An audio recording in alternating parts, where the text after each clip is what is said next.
খুব ছোট্ট এক ছেলে প্রচন্ড রাগী ছিল। সে খুব সামান্য কারণেই রেগে যেত। তার বাবা তাকে একটা পেরেক ভর্তি ব্যাগ দিল এবং বলল যে যতবার তুমি রেগে যাবে ততবার একটা করে পেরেক আমাদের বাগানের কাঠের বেড়াতে লাগিয়ে আসবে। প্রথম দিনই ছেলেটিকে বাগানে গিয়ে 37টি পেরেক মারতে হলো। পরের কয়েক সপ্তাহে ছেলেটি তার রাগকে কিছুটা নিয়ন্ত্রণে আনতে পারলো, তাই প্রতিদিন কাঠে নতুন পেরেকের সংখ্যাও ধীরে ধীরে কমে এলো। সে বুঝতে পারলো হাতুড়ি দিয়ে কাঠের বেড়ায় পেরেক বসানোর চেয়ে তার রাগকে নিয়ন্ত্রণ করা অনেক বেশি সহজ। শেষ পর্যন্ত সেই দিনটি এলো যেদিন তাকে একটি পেরেকও মারতে হলো না। সে তার বাবাকে এই কথা জানালো।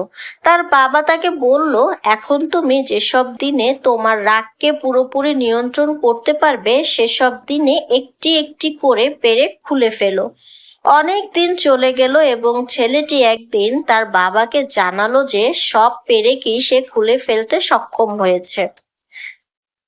তার বাবা এবার তাকে নিয়ে বাগানে গেল এবং কাঠের বেড়াটি দেখিয়ে বলল, তুমি খুব ভালোভাবে তোমার কাজ সম্পূর্ণ করেছো। এখন তুমি তোমার রাগকে নিয়ন্ত্রণ করতে পারো, কিন্তু দেখো প্রতিটা কাঠে পেরেকের গর্তগুলো এখনো রয়ে গিয়েছে। কাঠের বেড়াটি কখনো আগের অবস্থায় ফিরে যাবে না। যখন তুমি কাউকে রেগে গিয়ে কিছু বলো তখন তার মনে তুমি যেন একটি পেরেক ঠুকলে। পরবর্তীতে যদি তুমি তোমার কথা ফিরিয়েও নাও তখনও তার মনে ঠিক এমন একটা আঁচড় থেকে যায়। তাই নিজের রাগকে নিয়ন্ত্রণ করতে শেখো।